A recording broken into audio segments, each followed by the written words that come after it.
Hello everyone, வணக்கம். Welcome to my KeBchannel. என் பேரு பாரதி வருண். நீங்க என் சேனலுக்கு புதுசா இருந்தீங்கன்னா என்னோட வீடியோவை லைக் பண்ணுங்க, ஷேர் பண்ணுங்க, சப்ஸ்கிரைப் பண்ணுங்க. மறக்காம பெல் சிம்பிளை பிரஸ் பண்ணிடுங்க. என்னோட லேட்டஸ்ட் நோட்டிபிகேஷன் உங்களுக்கு கண்டிப்பா ரீச் ஆயிடும். இன்னைக்கு நம்ம என்ன பண்ண போறோம் அப்படின்னு பாத்தீங்கன்னா எல்லாருக்குமே பிரியாணி அப்படின்னா ஒரு கிரேஸ் இருக்கும் இல்லைங்களா? அதுவும் சிக்கன் பிரியாணி அப்படின்னு சொல்லும் போதே அடடே சாப்பிட்டா ரொம்ப நல்லா இருக்கும் அப்படின்னு அந்த சிக்கன் பிரியாணி ஒரு ஹாஃப் அன் ஹவர்ல குயிக் அண்ட் ஈஸி மெத்தட்ல எப்படி செய்யலாம் அப்படிங்கறது தாங்க இன்னைக்கு பார்க்க போறோம்.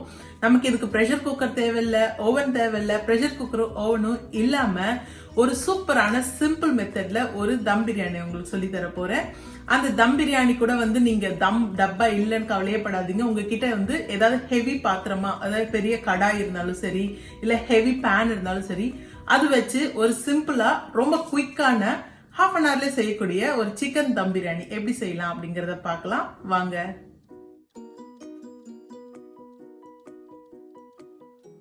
750 கிராம் சிக்கனை நல்லா க்ளீன் பண்ணி வாஷ் பண்ணி எடுத்து வச்சுருக்கேன். ஒரு பெரிய பவுல் மிக்சிங் பவுலில் ட்ரான்ஸ்ஃபர் பண்ணிக்கோங்க. இப்போ 1 tablespoon ginger garlic paste add பண்ணிக்கோங்க. 1 டீஸ்பூன் அளவுக்கு மஞ்சள் தூள், 1 டேபிள் ஸ்பூன் மிளகாய் தூள், 1 டேபிள் ஸ்பூன் கரம் மசாலா. உப்பு உங்களுக்கு எந்த அளவுக்கு தேவையோ அந்த அளவுக்கு ஆட் பண்ணிக்கோங்க. இப்போ ஒரு குட்டி பவுல் ஃபுல்லாக தயிர், கெட்டி தயிர் ஆட் பண்ணிக்கோங்க. இப்போ இதெல்லாம் மிக்ஸ் பண்ணிவிடுங்க. இது நல்லா சிக்கனில் இந்த மசாலாலாம் இறங்கணுங்க. நல்லா ஃபுல்லாக மேரினேட் பண்ணி ஒரு ஹாஃப் அன் ஹவர் ஊறட்டும். ஹாஃப் லெமன் ஸ்குவீஸ் பண்ணிவிடுங்க. ஒரு மூடி போட்டு மூடி வச்சுடுங்க. ஒரு பவுலில் 2 டம்ளர் அரிசி பாஸ்மதி ரைஸ் போட்டு நல்லா வாஷ் பண்ணி ஊற வச்சுடுங்க ஹாஃப் அன் ஹவராக.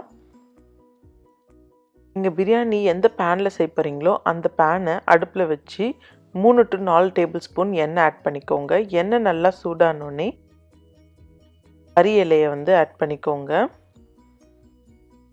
2 பட்டை, 2 ஸ்டார், 5 கிராம்பு, 10 மிளகு,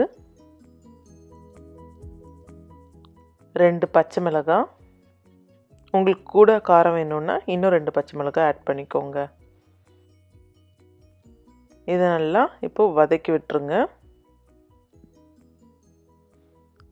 ஒரு பெரிய வெங்காயத்தை நீட்டாக கட் பண்ணி வச்சுருக்கேன், அதையும் ஆட் பண்ணிவிடுங்க.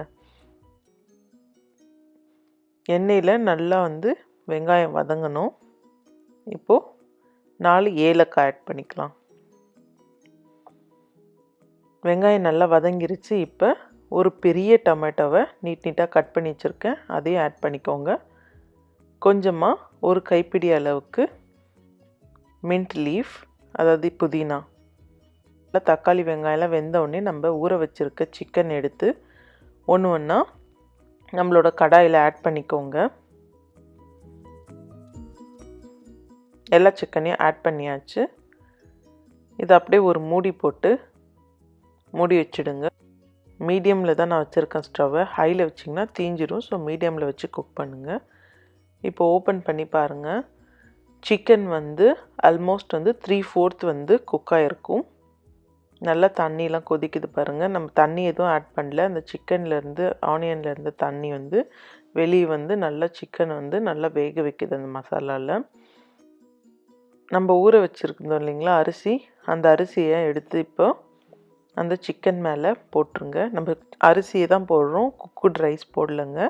அரிசியவே அப்படியே சிக்கன் மேலே போட்டுருங்க.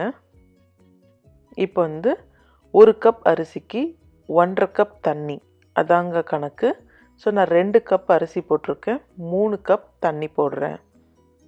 நம்ம already basmati rice half an hour ஊறினதால் 1.5 கப் தண்ணி போதும்.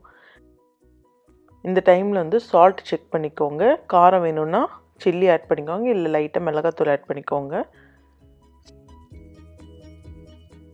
இப்போ ஒரு கைப்பிடி கொத்தமல்லி, 1 டேபிள் ஸ்பூன் கீ ஆட் பண்ணிக்கலாம். நான் குங்குமப்பூ மிதமான பாலில் போட்டு ஊற வச்சுருக்கேன். ஸோ அந்த மிதமான பாலில் குங்குமப்பூ ஊறினதால் கலர் நல்லா சேஞ்ச் ஆகிருக்கு. இப்போ அதையும் நான் கொஞ்சம் கொஞ்சமாக டாப்பிங் மாதிரி ஆட் பண்ணிக்கிறேன். நம்ம பிரியாணி வந்து முடிஞ்சு வரும்போது வந்து இந்த குங்குமப்பூவோட கலர் வந்து நம்ம ரைஸில் இறங்கியிருக்கும். ஸோ ரொம்ப கலர்ஃபுல்லாக இருக்கும் பிரியாணி சாப்பிட்றதுக்கு. அவ்வளோதாங்க, பிரியாணியை மூடி வச்சுடுங்க. இப்போ வந்து சிம்மில் வச்சுக்கோங்க ஸ்டவ்வை. 1/2 அன் ஹவர் டைமர் செட் பண்ணி சிம்லே வெந்தால் தான் நல்லா சூப்பராக டேஸ்ட்டாக ரெடி ஆகும். 1/2 அன் ஹவருக்கு அப்புறம் ஓப்பன் பண்ணி பார்க்குறேன். இங்கே பாருங்கள், பிரியாணி நல்லா எவ்வளோ சூப்பராக ரெடி ஆகிருக்கு. ரைஸ்லாம் கூட நல்லா அழகாக வெந்திருக்கு. ரொம்ப சாஃப்டாக இருக்குது. ஆனால் அந்த மாதிரி நீட்டாகவே இருக்குது. உடையில பாருங்கள் ரைஸு. கரெக்டாக 1/2 அன் ஹவர் டைமர் செட் பண்ணிக்கோங்க. ரொம்ப சூப்பரான ரொம்ப ஈஸியான மெத்தடில் செய்யக்கூடிய பிரியாணி ரெடி ஆகிடுச்சு. பேச்சுலர்ஸ்க்கெலாம் இது ரொம்ப யூஸ்ஃபுல்லாக இருக்கும். பிரியாணி முடிஞ்ச உடனே கரண்டி போட்டு கலராதிங்க, குழஞ்சிடும். ஒரு 5 மினிட்ஸ் ஓப்பன் பண்ணியே வச்சுருங்க.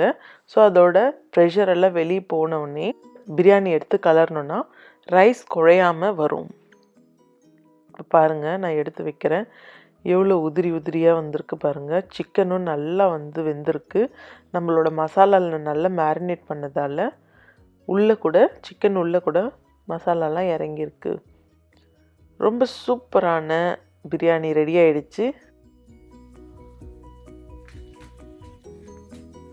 என்ன வியூவர்ஸ், உங்களுக்கு இந்த பிரியாணி பிடிச்சிருக்குன்னு நினைக்கிறேன். வீட்டில் ட்ரை பண்ணி பாருங்க. ரொம்ப ரொம்ப ஈஸியான மெத்தட்ல நம்ம ஒரு சூப்பரான தம் பிரியாணி எப்படி செய்யறது அப்படின்னு பார்த்தோம். இந்த வீடியோ பிடிச்சிருந்ததுன்னா என்னோட வீடியோவை லைக் பண்ணுங்க, ஷேர் பண்ணுங்க, சப்ஸ்கிரைப் பண்ணுங்க. மறக்காம கீழே இருக்க பெல் சிம்பலை ஹிட் பண்ணுங்க. அப்போதான் உங்களுக்கு என்னோட லேட்டஸ்ட் நோட்டிபிகேஷன் கிடைக்கும். வீட்டில் ட்ரை பண்ணி பார்த்துட்டு உங்க கமெண்ட்ஸ் என் கூட ஷேர் பண்ணுங்க. தேங்க்யூ.